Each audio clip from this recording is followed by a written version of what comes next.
I returned home after surgery and found silence and my wife dying alone. Meanwhile, our son on vacation in Spain posted, "Finally, I deserve a week without my pathetic old folks." I grabbed my phone and made one call. Betrayal met justice. 15 minutes later. Before we continue, please subscribe to the channel and let us know where you are listening in the comments. The key stuck in the lock. My knee throbbed where they'd cut through muscle and bone 3 days ago. And the simple act of turning metal in a slot took more effort than it should have. The door finally gave way, swinging inward to reveal darkness. No lights, no television murmur. Just the kind of silence that makes your skin prickle. I stepped across the threshold, pausing to let my eyes adjust. Something felt wrong, in a way I couldn't name yet. "Helen?" My voice sounded too loud in the stillness. "Chester?" Nothing. I moved through the living room, one hand trailing along the wall for balance, my cane tapping against hardwood I'd installed 30 years ago. The architect in me noticed details without trying. Curtains drawn at 2 in the afternoon, mail piled on the hall table, a faint staleness in the air. "Helen, honey, I'm home." The bedroom door stood slightly ajar. I pushed it open and the smell hit me first. Stale sweat and something else. Something human and wrong. She lay in our bed, sheets twisted around her legs, head turned toward the window, where afternoon light tried to penetrate heavy drapes. Her lips had a dried, cracked look. The water pitcher on the nightstand was bone dry, tipped on its side. "Helen?" Her eyes opened slowly, like it cost her something. Recognition flickered, then something that looked like relief mixed with shame. "Simon." The word came out as barely more than breath. "You're back." I crossed the room, forgetting my knee, forgetting everything except the way she looked. Diminished, fragile, wrong. My wife of 42 years, reduced to this. "What happened? Where's Chester?" 3 days, she whispered. "He promised he'd come back."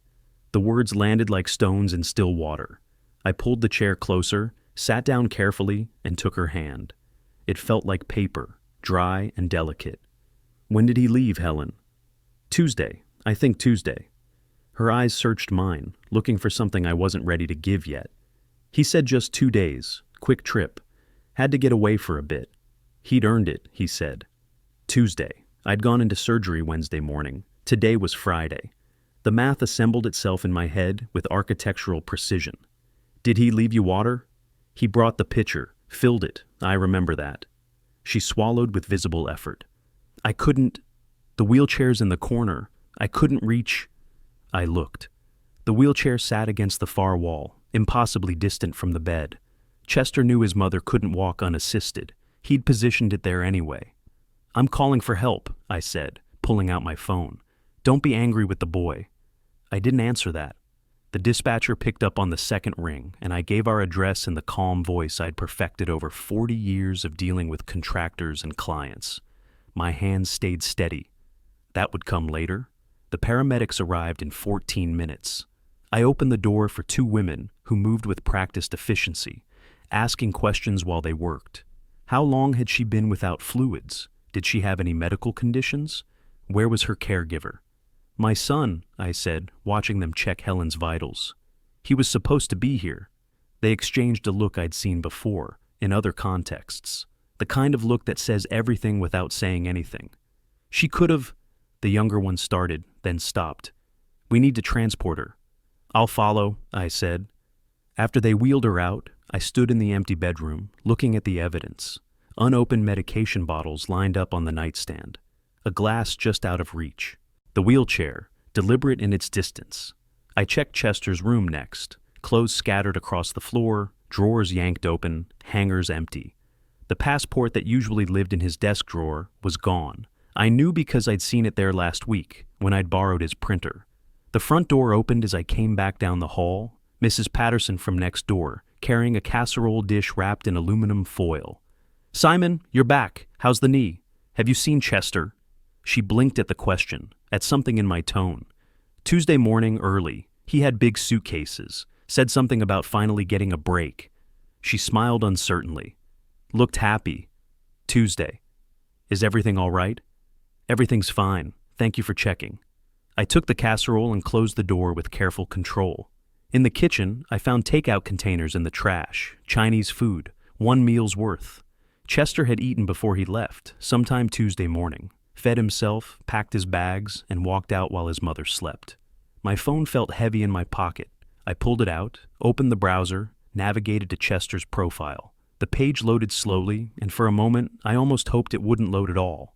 Then the images appeared: bright sun, turquoise water, a cocktail glass sweating condensation, Chester's grin, wide and carefree, sunglasses pushed up on his head. The location tag said, Barcelona. The post was 2 hours old. I scrolled to the caption. Finally a week without the pathetic old folks. The words sat there on the screen, pixel-arranged proof of something I'd maybe always known, but never let myself see. My son, my only child. The boy I'd taught to ride a bike and helped through college, who'd moved back home 5 years ago when his tech startup folded, who'd promised to help care for his mother while I recovered from surgery. Pathetic old folks. I took a screenshot, force of habit from years of documenting architectural plans and client agreements. Evidence. Then I set the phone down on the kitchen table, face down, with the kind of precision that comes from not trusting what your hands might do if you're not careful. The house settled around me, quiet except for the hum of the refrigerator. Somewhere in Spain, Chester was drinking expensive drinks and laughing about his week of freedom. Here, his mother was in an ambulance, being treated for dehydration that could have killed her. Could have. I said the words aloud, testing them. Could have killed her. The architect in me had always understood structures, load-bearing walls, the way a single point of failure could bring everything down. I'd spent my career making sure buildings didn't collapse, that foundations held firm, that people stayed safe inside walls I'd designed. Chester had wanted a break from the burden of caring. He'd wanted freedom from obligation, from the weight of elderly parents who slowed him down and reminded him of mortality and responsibility. I set the phone down carefully, very carefully. My hands weren't shaking anymore. The hospital coffee was terrible and cold by the time I got around to drinking both cups. I'd bought 2 that morning, one for Helen, one for me. But she'd been sleeping when I arrived, and the nurse said to let her rest. So I sat in the corridor near her room, watching morning light stream through tall windows, and drank both cups while they went from lukewarm to cold. Bitter. Like the clarity that had settled over me sometime around 3 in the morning. I'd spent the night in a chair beside Helen's bed, listening to machines beep and watching fluids drip through tubes into her arm. The doctor said she'd be fine, dehydrated, exhausted, early signs of bed sores, but fine. Another day, and the outcome might have been different. Might have been. Around 8, Helen's eyes opened. She looked at me, and I watched recognition move through confusion to understanding. She knew that I knew. The truth sat between us like a third person in the room. "You saw his post," she said. I didn't answer right away. There wasn't much to say. "He didn't mean it. He's young, frustrated. She swallowed, and I poured fresh water into her cup, held it while she sipped. "We're difficult. You almost died, Helen." "But I didn't, and he's still our son. Promise me you won't—" "Rest," I said, squeezing her hand. "Please, just rest." She studied my face, looking for something. Whatever she found there made her close her eyes again. I stayed another hour, then told the nurse I'd be back later. The drive home took 20 minutes. My knee complained as I worked the pedals, but the pain felt distant, manageable. Everything felt manageable now, in a way it hadn't 12 hours ago. I pulled into the driveway and noticed Chester's car was still in the garage. Of course, he'd taken an Uber to the airport. Efficient. The kind of planning that goes into a successful escape. Inside, the house looked different in daylight. I'd been too focused on finding Helen yesterday to notice smaller details. Now I saw them. A coffee mug in the sink, Chester's laptop charger still plugged into the kitchen outlet, his favorite hoodie draped over a chair. And then I heard the refrigerator close. I turned. A woman stood in my kitchen, holding a yogurt and one of Helen's good silver spoons. Mid-30s, dark hair, wearing one of Chester's old college sweatshirts like it belonged to her. "Oh," she said, not looking particularly surprised. "You're back. Helen okay?" It took me a moment to place her. Stephanie, Chester's girlfriend. No, fiancée now, wasn't it? He'd mentioned her a few times, usually when he needed money for dinner or concert tickets. Why are you in my house? She raised an eyebrow, spooning yogurt into her mouth with Helen's silver. Chester's house, technically, eventually. She laughed, a short sound without much humor. I'm staying in the guest room. He said it was fine. He doesn't own this house. Yet. She set the yogurt down, leaned against the counter like she'd done it 1,000 times. But we both know he will. Old people don't live forever. The words hung in the air between us. I'd spent 40 years negotiating with contractors, dealing with difficult clients, managing conflicts with the kind of calm professionalism that kept projects on schedule. That training kicked in now, smoothing my voice into something flat and even. Get out! Make me! She smiled, and it wasn't a pleasant expression. Oh wait, you can't. Chester lives here, I'm his guest. This is my house, I built it, I designed every corner. And Chester's your only child, heir, sole beneficiary. He told me all about the will. She examined her nails, casual. It's sweet, really. You leaving everything to family. Things change. Not wills, not at your age. Too complicated, too expensive.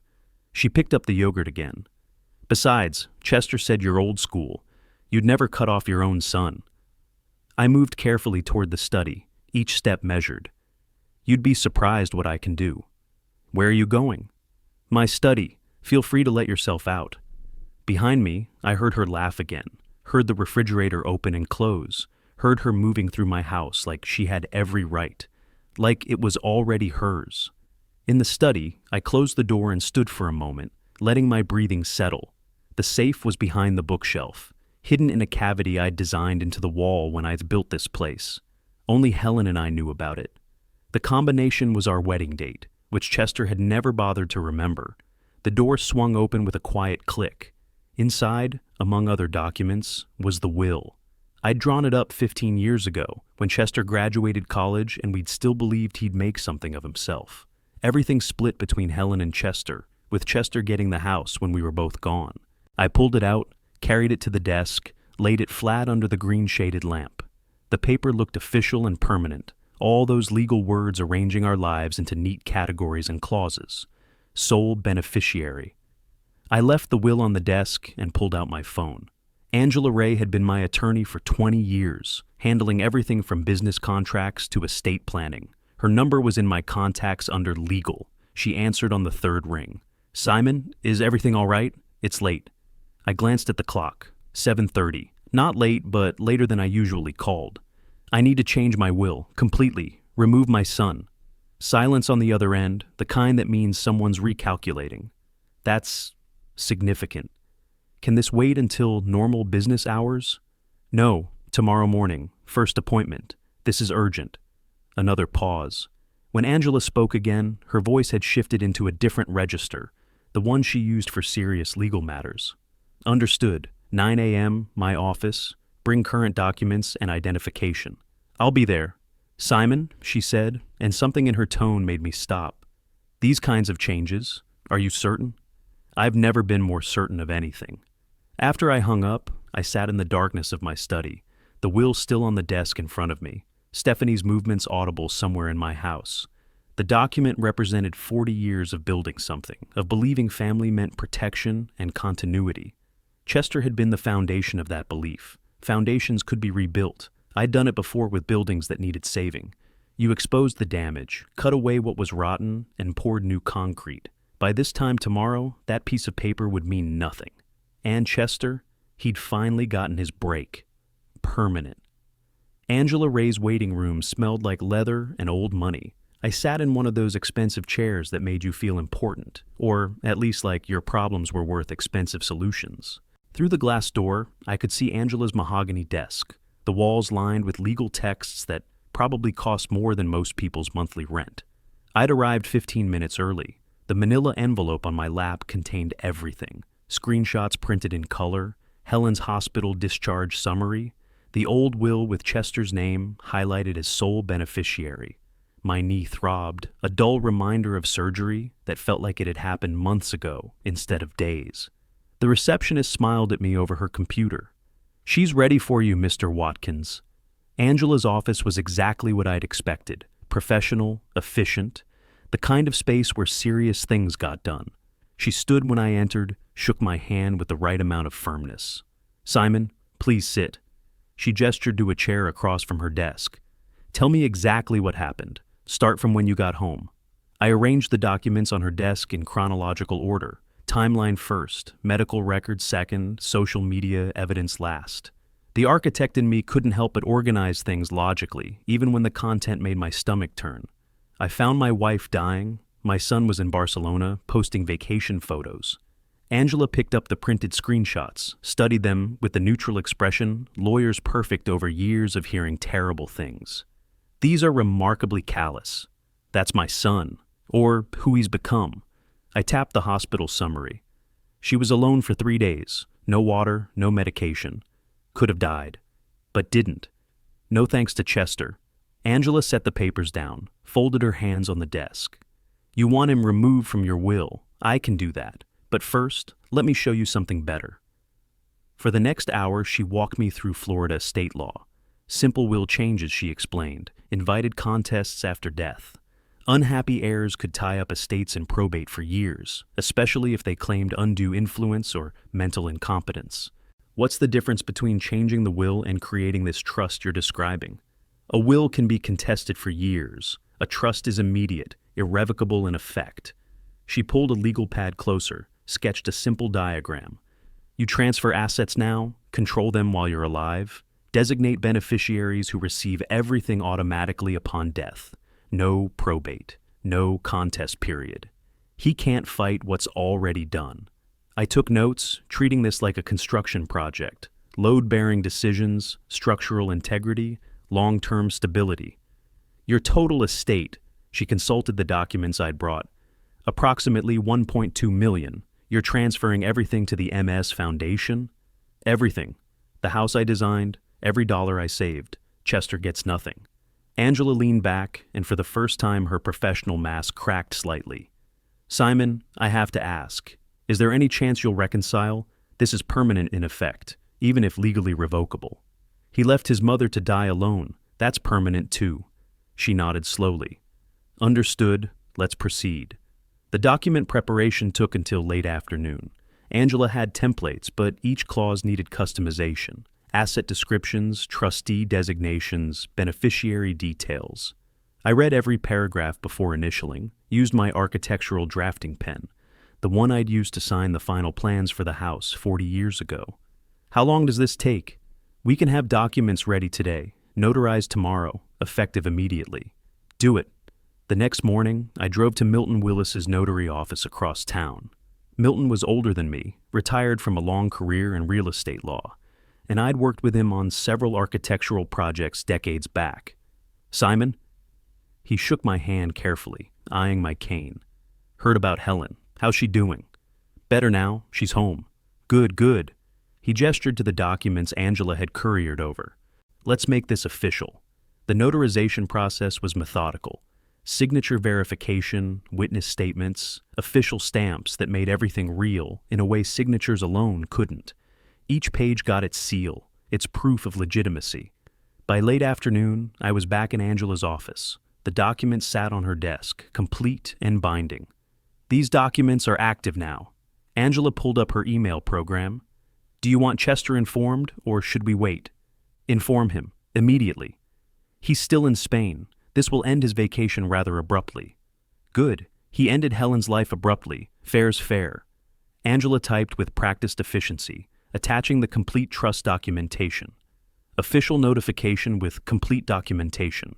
He'll have everything. Asset lists, beneficiary designation, legal language explaining his removal. Make sure he understands. This isn't a threat. It's done." She reviewed the email once, then looked at me. "Last chance to change your mind?" "Send it."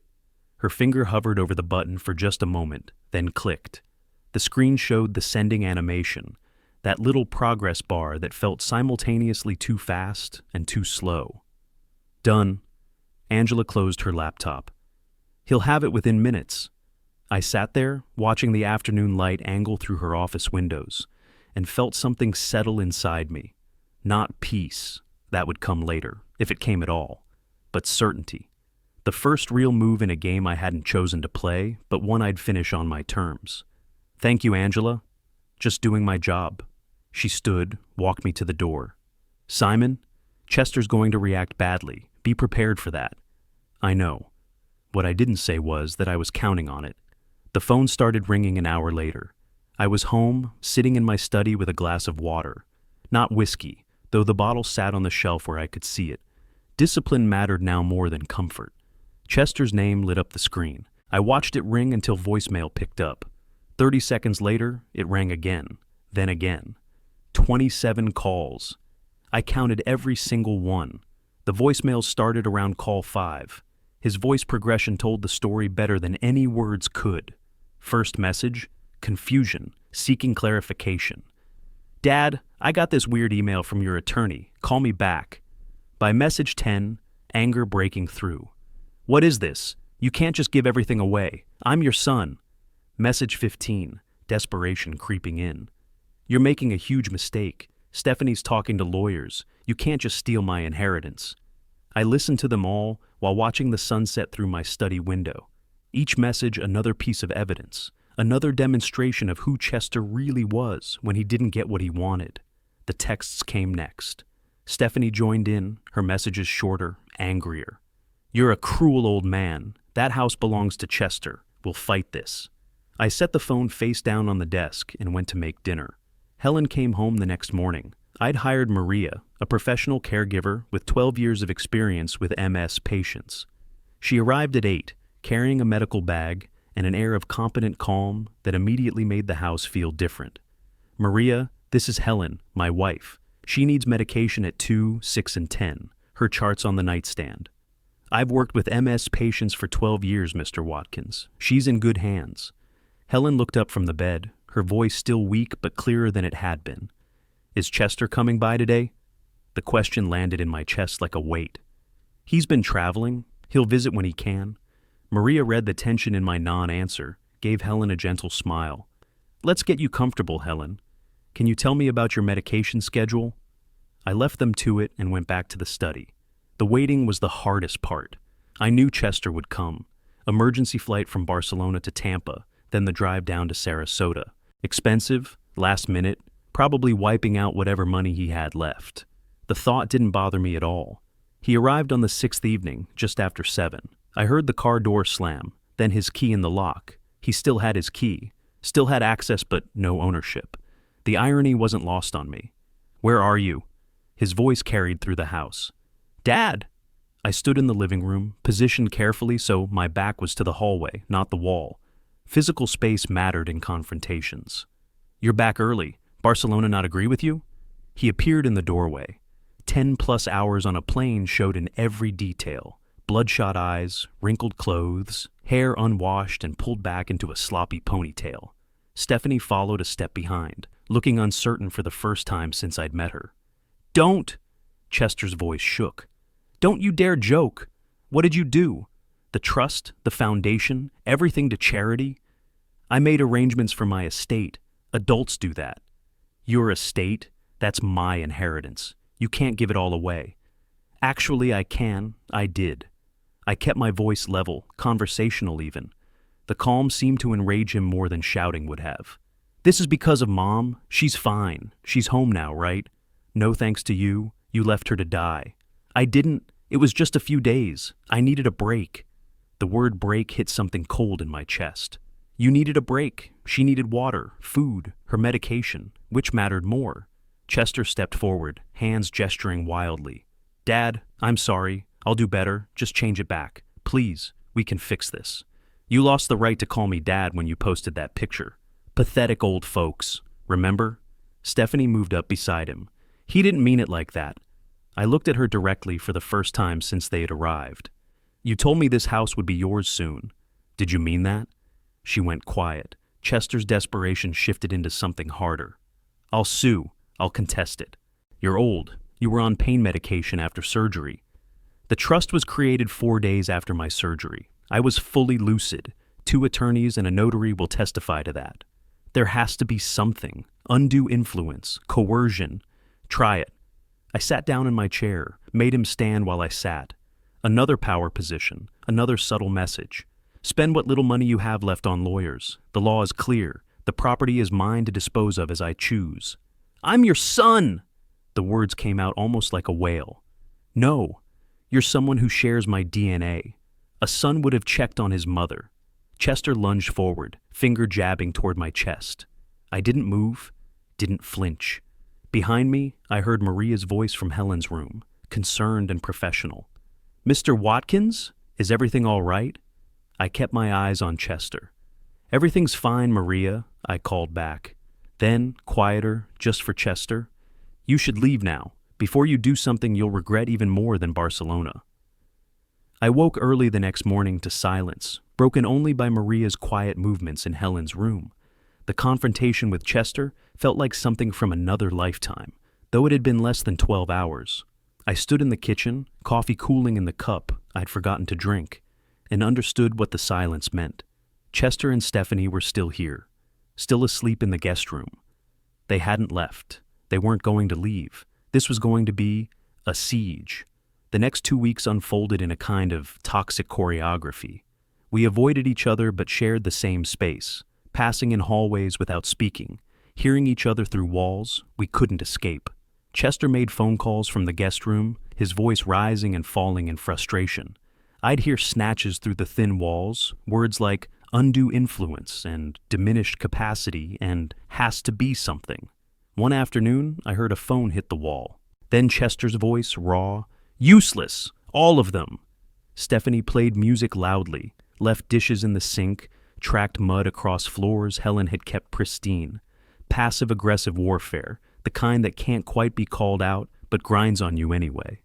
I focused on Helen, spent hours in her room while Maria worked, reading to her from old architectural journals she used to tease me about.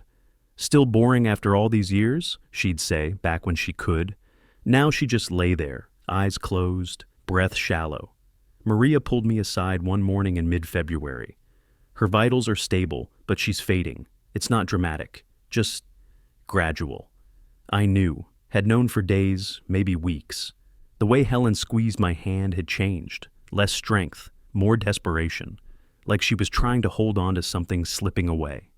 Simon? Her voice barely a whisper one evening. I'm here, right here. Chester, don't be too hard. I paused, choosing my words carefully. Rest now, everything's handled. Her fingers tightened weakly around mine. Love you, always, always. Sleep now. She did. For the next 2 weeks, she slept more than she woke, ate less, spoke not at all. Maria updated me daily with the clinical details, but I could see it myself. Helen was leaving, one breath at a time. March 2nd, early evening, Maria appeared in my study doorway. Simon, now. I followed her to Helen's room. The change in breathing, I'd heard about it, but experiencing it was different, shallow, irregular, like her body had forgotten the rhythm. I sat beside her, took her hand, talked quietly about our life together, the house I'd designed for her, the way she'd always known when I needed coffee, 42 years of small moments that built something larger than either of us alone. She didn't respond, didn't open her eyes, but her hand stayed in mine. Then, without drama or gasping, the breathing stopped. Just gradual stillness, then silence. Maria checked her pulse, looked at me, shook her head gently. I sat there for an hour, still holding Helen's hand, before I called the funeral home. Chester and Stephanie were somewhere in the house. I'd heard the television earlier. I didn't tell them, not yet. Not until I'd made the arrangements, chosen the casket, handled the details with the calm precision Helen would have expected. The funeral was 4 days later. Small service at a local facility. Just the space, nothing else. 10 people attended, elderly neighbors, a few of Helen's former co-workers, Maria. I delivered a brief eulogy about Helen's strength and grace, kept it together because falling apart wouldn't honor her. Chester arrived late, stumbling through the door with Stephanie trying to support him. The smell hit me before I saw him, cologne failing to mask alcohol. He pushed past me toward the front of the room, grabbed the podium for balance, knocked over a flower arrangement. She was my mother, best woman. His voice broke. I loved her. I approached quietly, put my hand on his elbow. Chester, this isn't the time. Please go. He jerked away. You don't tell me. She's my mother. And you left her to die. Everyone here knows it. Leave with some dignity. You turned her against me. You poisoned. I'm asking once more. Leave now." Mr. Patterson and another neighbor were already moving forward. "Come on, son. Let's get you some air." Chester let them lead him out, still protesting. Stephanie followed, not looking at anyone. The service continued. We buried Helen under oak trees she'd admired. I placed a single rose on the casket before they lowered it. The week after felt longer than the 2 weeks before. Chester and Stephanie avoided me more, if that was possible. I processed my grief privately, sitting in Helen's empty room, going through photos with methodical care. Young versions of us stared back, full of hope and plans and the kind of naive certainty that life would work out. I placed the photos in a box, closed it, filed it away properly. Then I went to my desk, pulled out Angela Ray's business card, and picked up the phone. Angela answered on the second ring. "Simon, I'm so sorry about Helen. I saw the obituary." "Thank you. I appreciate that." I paused, looking at the guest room door down the hall. "I need your help with something else now. Chester and Stephanie are still living in my house. They won't leave." "How long has it been?" 3 weeks since the confrontation, a week since Helen's funeral." Papers rustled on her end. "Okay. Florida law is clear here. You need to serve them formal notice, 15 days to vacate. After that, if they refuse, we file eviction proceedings." "How long until they're physically out of my house?" "Realistically, if they don't leave after the court orders it, sheriff's removal takes a few days. 6 weeks total from today." 6 weeks. 6 more weeks of footsteps overhead, of hostile silences, of Stephanie's music and Chester's late-night drinking. Then we do it right, start the paperwork. The notice went out March 11th via certified mail. Milton Willis handled the sending. Everything documented, trackable, official. Chester signed for it on the 12th. I know because I had the tracking number, watched it update online. Delivered, signature required, received. I heard him crumple the notice, throw it across the kitchen.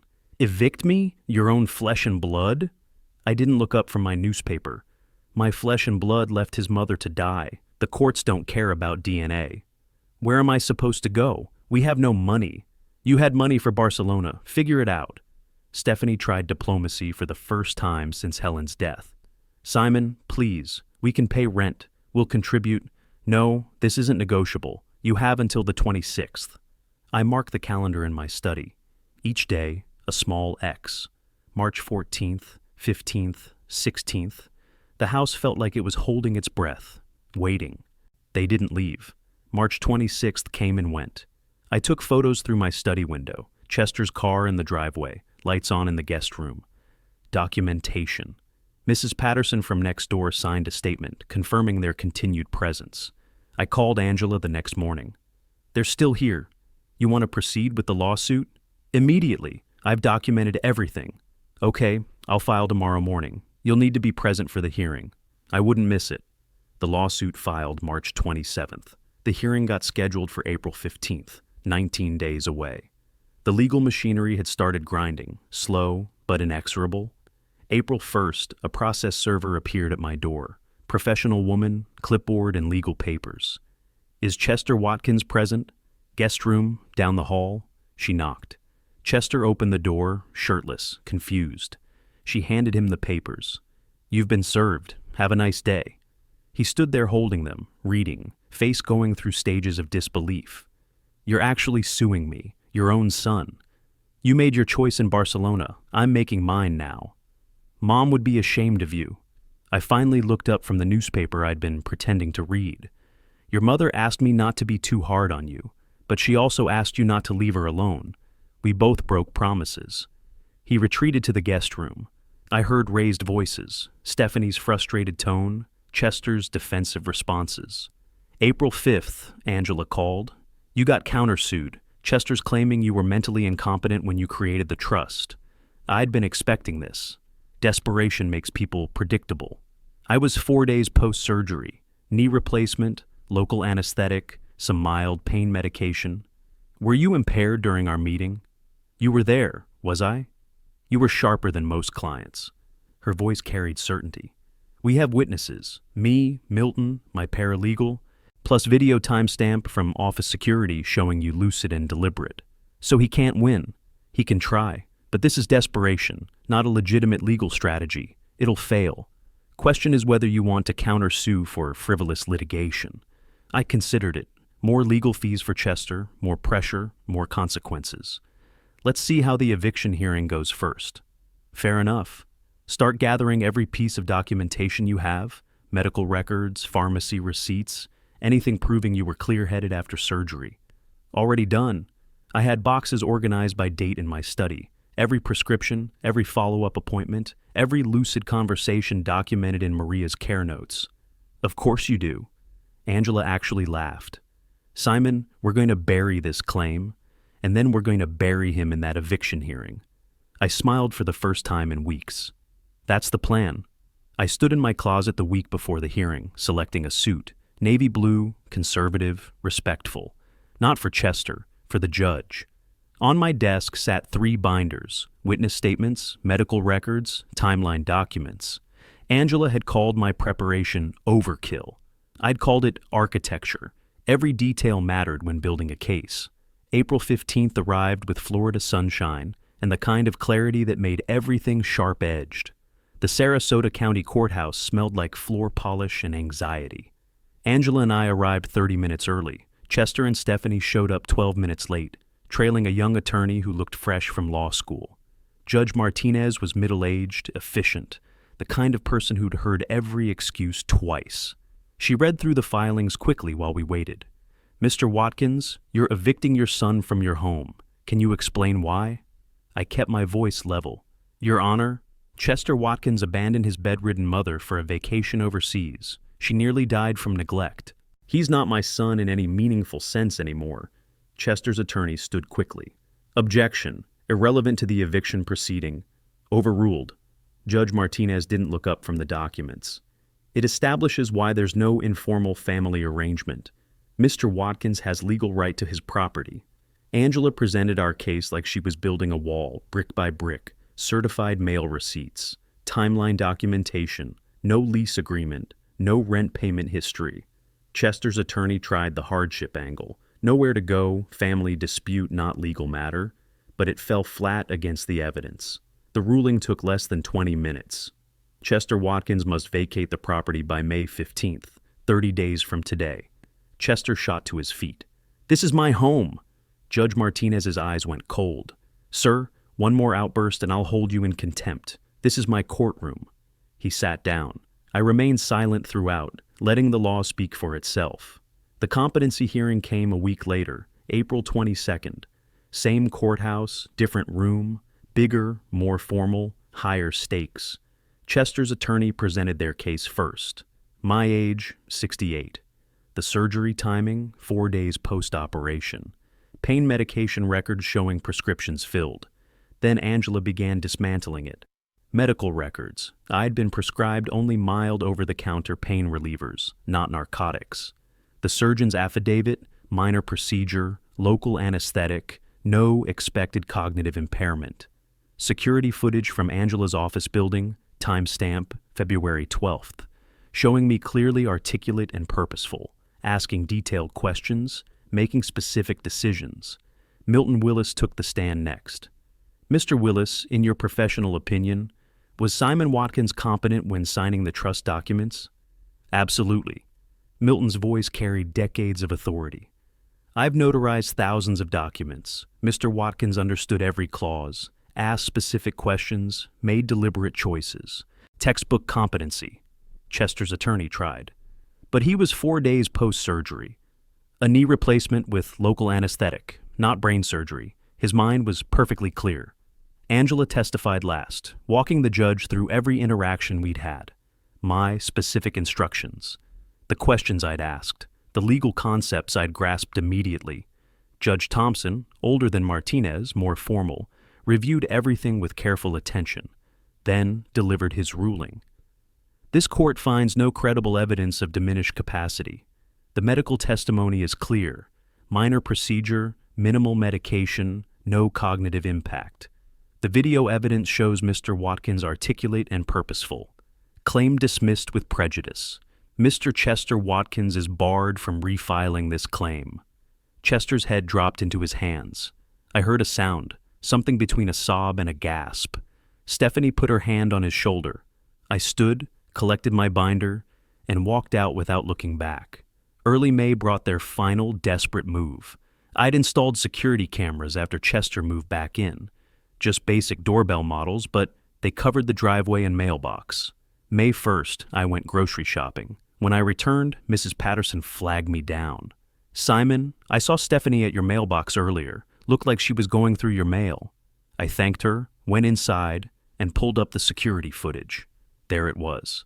Stephanie watching my car leave, walking to the mailbox, sorting through envelopes, looking over her shoulder repeatedly. May 3rd, I called the police non-emergency line. 2 officers arrived that afternoon. I showed them the footage, explained the situation. They interviewed Stephanie while Chester was out, apparently at a job interview, though I doubted that would lead anywhere. "Ma'am, why were you going through this mailbox?" Stephanie's voice wavered. "I was checking if my mail had arrived. I'm staying here temporarily." "Do you have legal residence here?" "Chester lives here." "I'm with Chester. Mr. Watkins says Chester is being evicted. You're not supposed to touch this mail. Clear?" "Yes." "Clear." The officers wrote up a report. Federal mail interference, 18 U.S.C., made reference 1708.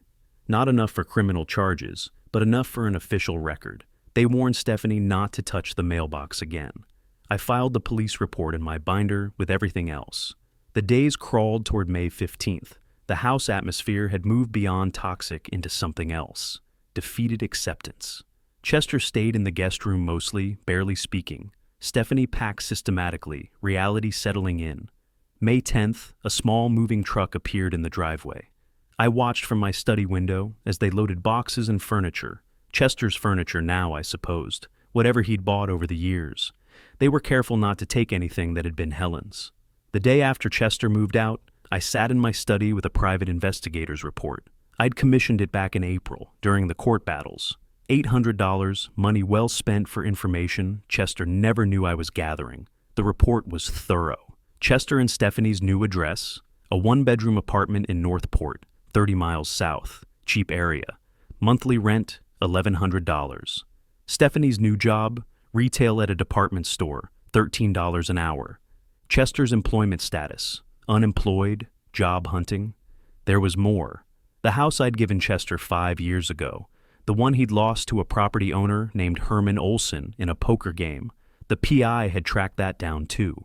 Herman Olson, 53, professional gambler, owned 6 rental properties across Bradenton, lived at 847 Palm Avenue. I'd spent the week planning. Now, May 20th, I drove north toward Bradenton. Herman's house was nice. 2-story Mediterranean style, well-maintained yard, expensive cars in the driveway. The kind of home that came from successful business, whether legal or not. He answered the door himself. Big man, solid, with the kind of handshake that meant something. "Mr. Olson, I'm Simon Watkins. I believe you won a house from my son in a poker game." He studied me for a moment, then nodded. "Come in." His living room was comfortable, professional. I noticed the poker table visible through an archway. Green felt, good lighting. This was where Chester had bet everything on nothing. "Your son's a terrible poker player," Herman said, pouring coffee I hadn't asked for. "Worst I've seen." "He's terrible at a lot of things. Poker's just one of them." Herman smiled slightly.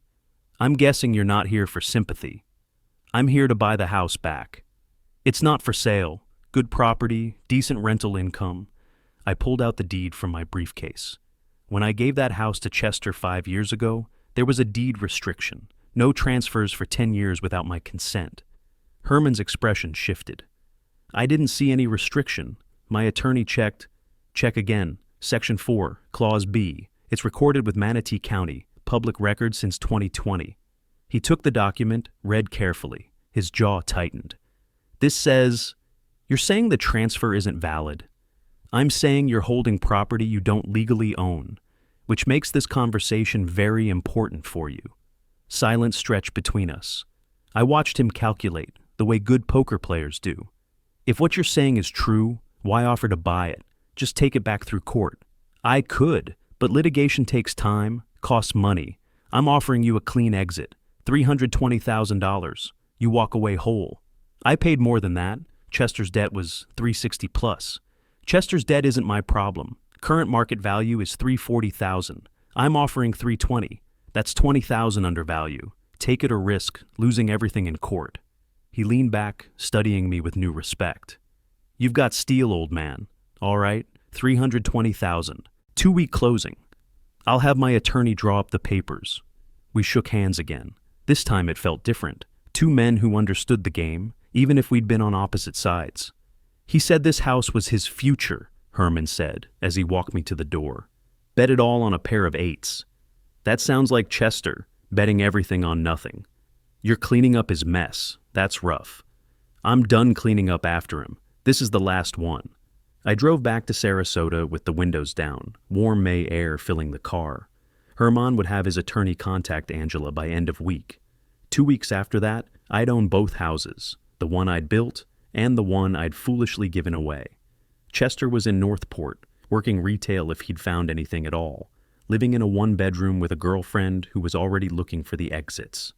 The PI report had included a detail I hadn't expected.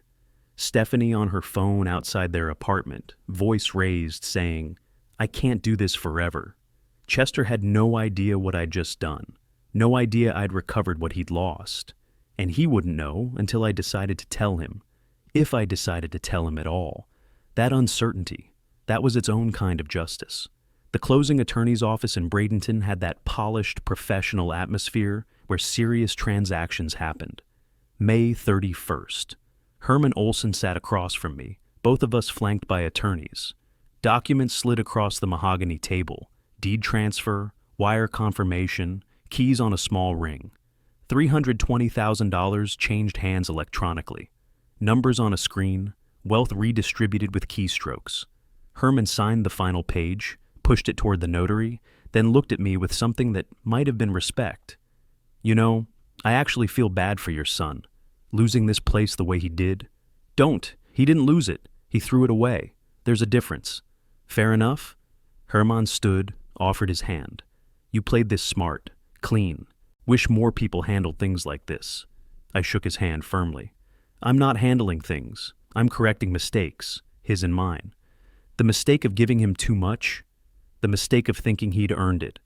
I drove back to Sarasota with 2 sets of keys, 2 property deeds.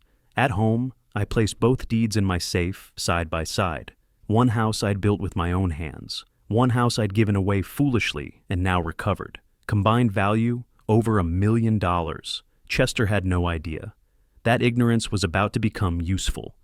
June 5th, I met with Angela in her office. One more legal action, final psychological strike. She pulled up Florida statutes on her computer. "Tell me what you're thinking." Filial responsibility. Statute 742.031.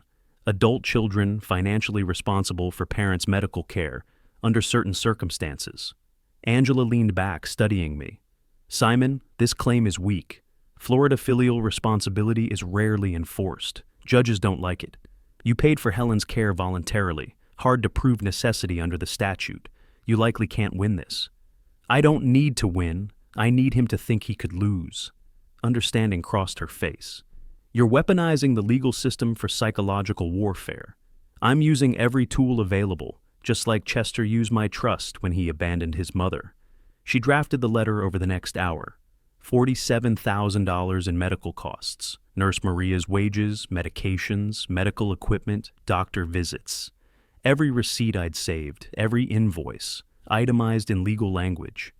Failure to respond within 30 days will result in filing lawsuit in Sarasota County Court. I reviewed the draft 3 times, made edits to strengthen the threatening tone, watched Angela seal the envelope, affix the certified mail label. The letter arrived at Chester's Northport apartment on June 6th. I didn't need to be there to know what happened next. Mrs. Patterson's nephew, the landlord, reported the highlights. Chester received the certified letter, had to sign for it. Opened it with Stephanie present. First paragraph informed him I'd repossessed the house he'd lost to Herman Olson. Second paragraph demanded $47,000 for Helen's medical care under filial responsibility statute. According to the landlord's account, Chester made frantic phone calls, legal aid hotlines, free consultation services. The responses he got were variations of the same theme. The statute exists. Application is complicated, depends on circumstances. You need representation. Representation he couldn't afford, which meant he couldn't afford to ignore the claim. Stephanie's response, as reported, "I can't do this anymore. This is your family, your mess." June 10th, late afternoon. I was in my study when the doorbell rang. Through the window, I saw Chester on my porch, thinner, disheveled, exhausted in a way that went beyond physical tiredness. I opened the door. He stood there, hands fidgeting, shoulders hunched. "Dad, please, can we talk? Please." I stepped aside, let him enter. We stood in the living room. I didn't offer him a seat. "Dad, I know I messed up, badly, but I'm trying. I'm working, You're working because you have no choice, not because you've changed. That's not fair. You don't know. I know exactly who you are. You showed me in Barcelona. You showed me every day your mother needed you, and you weren't there." His voice cracked. "She forgave me. Before she died, she asked me not to be too hard on you. I'm not being hard. I'm being just. What do you want from me? Tell me what to do, and I'll do it. I'll work forever to pay you back." I let the silence stretch, watched him squirm, then spoke with the kind of finality that closes doors permanently. "When you left your mother dying to take a vacation, you made your choice. I've made mine. The house you lost, I own it now. The debt I'm claiming, that's your burden to carry, even if it's only in your mind. So this is it? You're just done with me?" "I was done with you the moment I saw that post from Barcelona. This is just paperwork. You're my father. And Helen was your mother. You remember what you did to her? Live with that. I have to." I walked to the door, opened it. Chester stood there another moment, then left. I watched him drive away in a car that probably should have been in a junkyard years ago. The following week brought news through Mrs. Patterson's nephew. Stephanie moved out June 12th. Chester was alone now, barely making rent. He'd found work, Amazon delivery driver, $16 an hour. I sat at my desk, drafted an email to Angela. Withdraw the filial responsibility claim. I'd never intended to follow through. The weapon was the threat itself, not the action. Chester would spend months, maybe years, waiting for a lawsuit that would never come. That uncertainty, that fear, that was the point. Early July, I listed both properties for sale. The house I'd built sold in 11 days for $675,000. The recovered house took 3 weeks, sold for $335,000. Over $1 million in transactions, handled with the same precision I'd brought to architectural projects decades ago. I bought a modest condo in a senior community overlooking Sarasota Bay. 2 bedrooms, clean lines, more space than I needed. Cost me $245,000, left $765,000 from the property sales. Combined with my savings, $520,000 still sitting in accounts, I had $1.285 million, almost exactly what the estate had been worth before I'd transferred it to the MS Foundation. Angela helped me establish the Helen Watkins Memorial Foundation. Proper 501c3 incorporation, board of directors, mission statement, focused on providing in-home nursing assistance for families dealing with MS. The paperwork took 6 weeks. By mid-August, everything was official. August 15th, we held a small ceremony. 40 people in a downtown conference room, neighbors, Helen's former co-workers, Maria, representatives from local MS support groups. The Sarasota Herald-Tribune sent a reporter. I gave a brief speech about Helen's strength, her grace through difficulty, her belief that people should help each other. Announced the foundation would distribute grants starting immediately, $15,000 each to qualifying families who needed in-home nursing support. The first grants went out that week, 3 families, $45,000 enabling care that meant the difference between managing at home and institutional placement. Mrs. Patterson posted photos from the ceremony on Facebook, tagged me, tagged the foundation, added details about Helen's story, the devoted wife, the difficult illness, the husband who'd honored her memory by helping others. Chester saw it, according to the landlord, saw the ceremony photos, the grant announcements, the foundation bearing his mother's name, funded by the estate he'd expected to inherit. He didn't call, didn't show up, just saw it on a screen, absorbed the final accounting of what his choices had cost him. August 1st, Stephanie filed for divorce in Florida. No fault, no assets to divide, quick dissolution. 2 weeks later, it was final. Chester signed the papers without contest. He had nothing left to fight for, nothing left to fight with.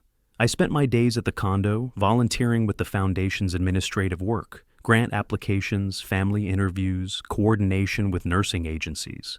Turned out the skills I'd developed managing architectural projects translated well to managing charitable operations. Late August evening, I sat on my condo balcony watching the sun set over Sarasota Bay.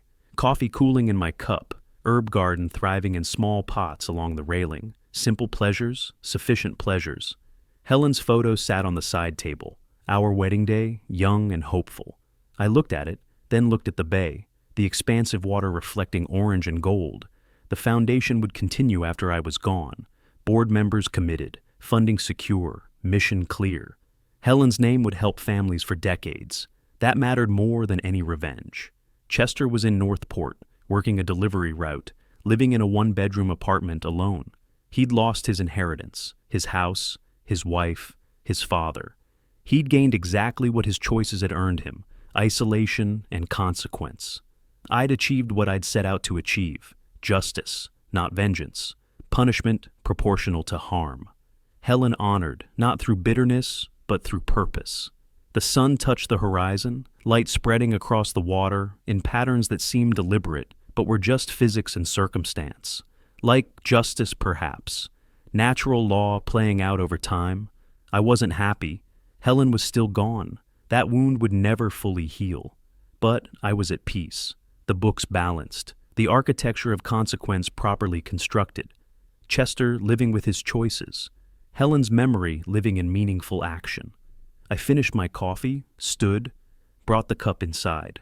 Tomorrow I'd review grant applications. Next week, visit families who'd received assistance. Build something positive from the wreckage Chester had created. The difference between us, I'd realized over these months, wasn't intelligence or opportunity. It was understanding that actions have weight, that choices echo forward, that family means more than blood. It means showing up when someone needs you, even when it's difficult, especially when it's difficult. Chester never learned that, maybe never could. I'd stopped trying to teach him. Now I just lived the lesson myself, helping families who understood what he never would, that caring for someone isn't a burden, it's a privilege, and when you fail at it, you lose more than money or property. You lose the right to call yourself family. The bay darkened as night settled in. I stood at my window, looking out at water and sky and the lights of a city where I'd spent my life building things. Buildings, relationships, a reputation.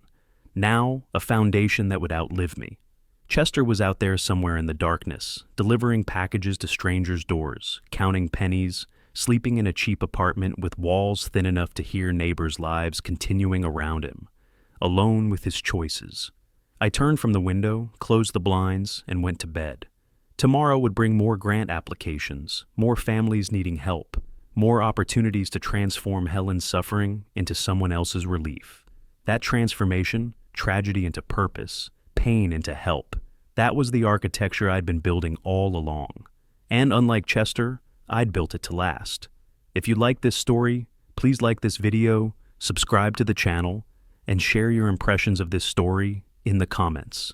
To listen to the next story, click on the box on the left. Thank you for watching.